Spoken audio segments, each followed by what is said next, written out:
सभी जानते हैं 27 अक्टूबर से और 30 नवंबर तक एसएससी जीडी के फॉर्म भरे जा रहे हैं, जिसमें 10th क्लास आपकी शैक्षिक योग्यता है और 18 से 23 जो जनरल एज होती है उसमें सभी के लिए, जनरल, एसटी, एसटी, ओबीसी सभी के लिए 3 साल की एक्स्ट्रा छूट। तो लाखों बच्चे इस बार एलिजिबल हुए फॉर्म भरने के लिए। अब इसमें अगर हम एक एक चीज देखें ध्यान से तो हमारी समझ में आता है कि कुल 24,369 वैकेंसीज हैं जिनके बढ़ने के पूरे चांसेस हैं। फिर भी जितनी अभी हम देखें, सबसे ज्यादा बीएसएफ में, फिर सीआरपीएफ में, फिर असम राइफल्स में, फिर आईटीबीपी में, फिर एसएसबी में, फिर आप देखेंगे सीआईएसएफ में तो केवल 100 है, और जो स्पेशल फोर्सेज होते हैं उसमें 103 और नारकोटिक्स कंट्रोल ब्यूरो में 164। अब आ जाते हैं जिसमें एनसीबी में फीमेल्स के लिए कोई सीट नहीं है और असम राइफल्स में फीमेल्स के लिए कोई सीट नहीं है। तो महिलाएं जो हैं वो असम राइफल और एनसीबी इसे वो प्रायोरिटी नहीं दें, वो केवल बाकी बची वैकेंट पोस्ट को प्रायोरिटी दें, बाकी बची फोर्सेस को। अब यहां एक चीज जो आपको ध्यान देनी है वही मैं आपको बताने की कोशिश कर रहा हूं, थोड़ा सा ध्यान दीजिएगा। पोस्ट प्रेफरेंस जब आप चुनते हैं तो दो चीज हमारे दिमाग में होते हैं। हम चाहते हैं कि नौकरी बहुत ही आसान हो और हमें ज्यादा से ज्यादा सुविधा मिले। तो इसमें जो ज्यादातर सुविधाएं, नौकरी बहुत आसान, वो आपको सीआईएसएफ में मिलती है, वो एसएसएफ में, वो एनसीबी में। लेकिन जैसे आप इनकी वैकेंसी देखते हो उसके लिहाज से इसकी कट ऑफ क्या होती है, बहुत ज्यादा।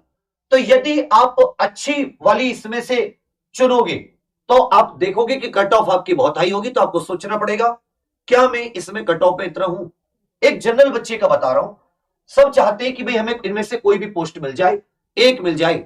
जो इस 80% बच्चे इस मानसिकता से होते हैं कि हमें इनमें से कोई एक पोस्ट मिल जाए। अब मैं इसमें कंपैरिजन कर रहा हूं, ये सारी होम मिनिस्ट्री के अंतर्गत आती है, असम राइफल्स भी होम मिनिस्ट्री के अंतर्गत आती है, लेकिन इसका जो एडमिनिस्ट्रेटिव कंट्रोल है वो आर्मी के पास है। ठीक है भाई, चलिए। होम मिनिस्ट्री सारी की सारी आपके गृह मंत्रालय के अधीन आते हैं, ये सारी की सारी गृह मंत्रालय के अधीन आती है, गृह मंत्रालय। तो अब तो ऐसा तो है नहीं कि एक मंत्रालय एक इंसान के 5 बच्चे थे, उनमें कोई ज्यादा किसी को प्रायोरिटी दे रहा है, किसी को कम। जाहिर सी बात है इनकी बेस पे और इनकी जो ज्यादातर चीजें, एक ही डिपार्टमेंट, एक ही गृह मंत्रालय, तो वो एक ही जैसी है, उसमें कोई अलग नहीं है। एक बात क्या जाती है, स्पेशल भत्ते, जो स्पेशल अलाउंस होते हैं, जो आपको एक्स्ट्रा स्पेशल भत्ता मिलता है। और दूसरी चीज जो आती है पोस्टिंग की। तो एक बात और क्लियर हो जाती है कि सारी की सारी ऑल इंडिया वैकेंसी है, सारी की सारी क्या होती है, ऑल इंडिया वैकेंसी है। ऑल इंडिया वैकेंसी में ऐसा नहीं है कि अगर आप सीआईएसएफ में हुआ तो आपको झारखंड, असम या तमिलनाडु नहीं भेजा जा सकता। ऑल इंडिया वैकेंसी है, जहां आपकी जरूरत होगी वहां पर मंत्रालय आपको भेजेगा। समझे भाई? पोस्टिंग को लेकर आप लोग चुनते हैं, स्पेशल भत्ते को लेकर चुनते हैं। दूसरी बात, अगर आप इस समय मेडिकल इत्यादि की फैसिलिटी देखें, मेडिकल, पढ़ाई लिखाई इत्यादि के जो भत्ते होते हैं इनकी फैसिलिटी देखें, रिटायरमेंट की एज देखें, तो वो भी आप देखोगे कि ये सब भी बिल्कुल एक जैसी है, क्योंकि ये सारी की सारी गृह मंत्रालय की है।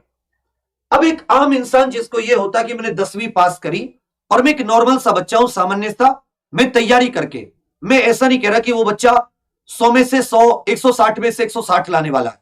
मैं कह रहा हूं जो ये कहता है कि सर मैं कोशिश करूंगा कि 80 प्रश्नों से 60 मिनट में जो 80 प्रश्न मेरे पेपर में आ रहे हैं मैं 65, 60, 65, 70 तक ठीक करके आऊं, जो कि एक इस बार बढ़िया स्कोर रहेगा। तो उसमें आप क्या करोगे, उसमें आप के पास ये चॉइस नहीं है कि जी मैं तो पहले सीआईएसएफ ही लूंगा। उसमें अगर आप ये सारी चीजें देखेंगे, स्पेशल भत्ता, पोस्टिंग, मेडिकल, पढ़ाई, ये सब देखकर आपको लगेगा जिसमें वैकेंसी ज्यादा होती है उसे प्रायोरिटी देनी चाहिए।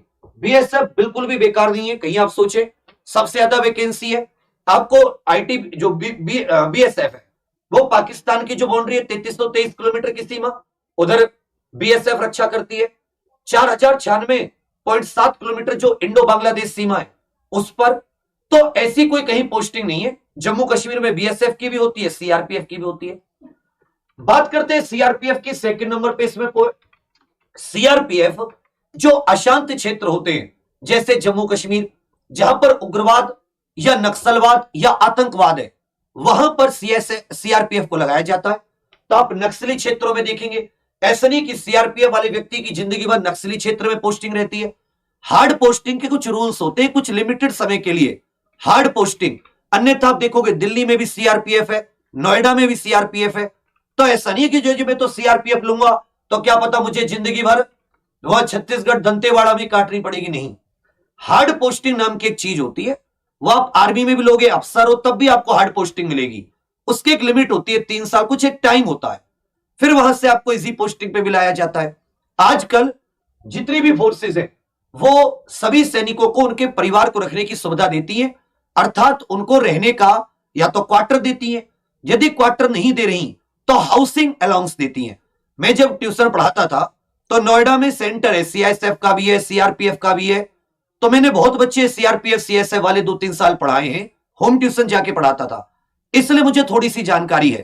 ठीक है भाई, मेरे घर में भी 2-3 लोग हैं पैरामिलिट्री में, सीआईएसएफ में मेरे भैया, मेरा छोटा भाई है, एक मेरे भाई शहीद हो गए सीआरपीएफ में, एक भैया मेरे सीआईएसएफ में थे, उनकी भी डेथ हो गई। तो कहने का अर्थ क्या है, ऐसा नहीं कि आइडिया नहीं है, उसी आधार पे मैं बता रहा हूं, हार्ड पोस्टिंग उनकी भी होती है। अब आ जाता है असम राइफल।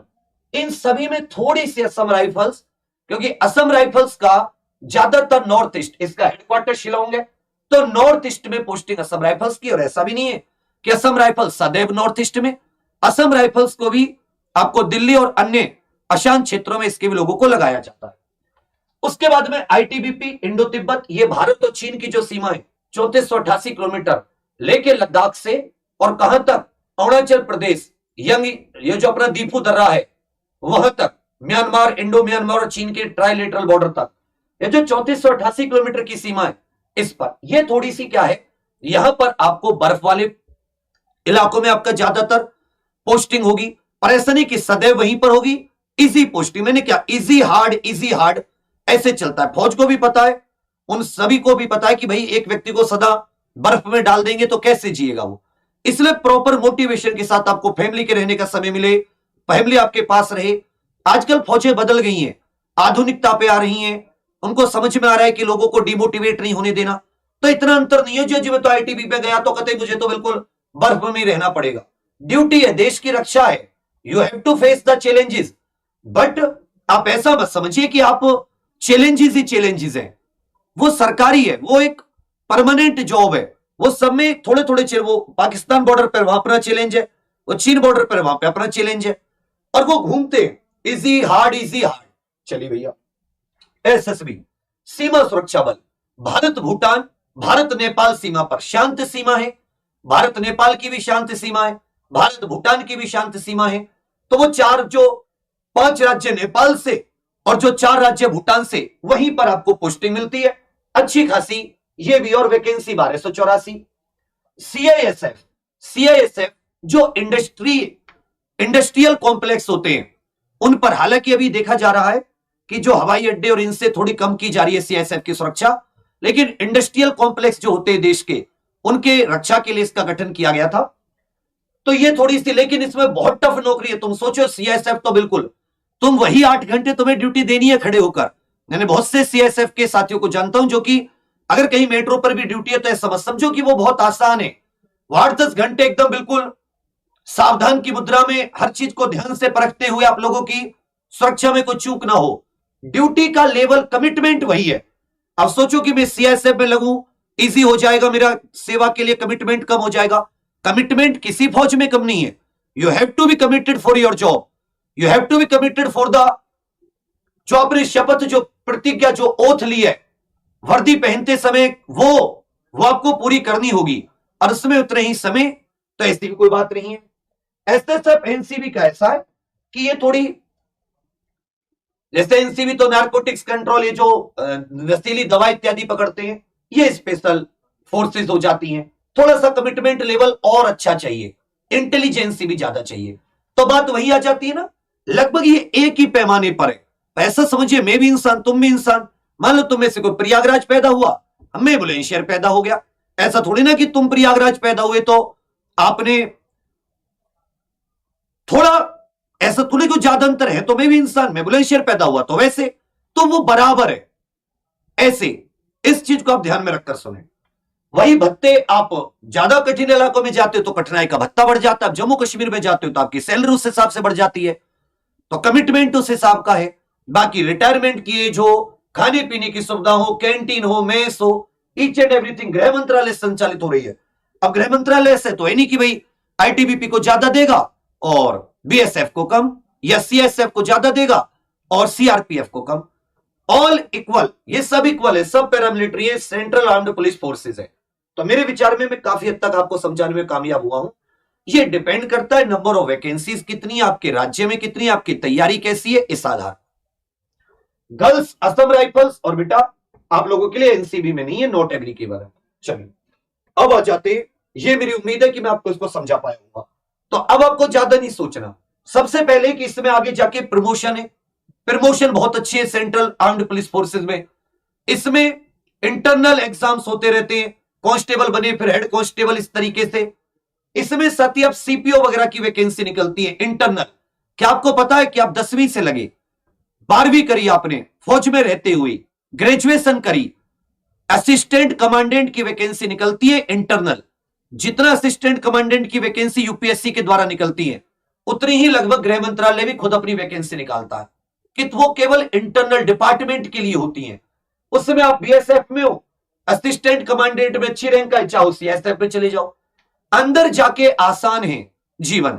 आप एक पैरों पे खड़े हो गए, स्वावलंबी हो गए, अब आपके अंदर आत्मविश्वास और अलग लेवल का है, फौज की सपोर्ट मिलती है, वहां आप और तरक्की कर सकते हो।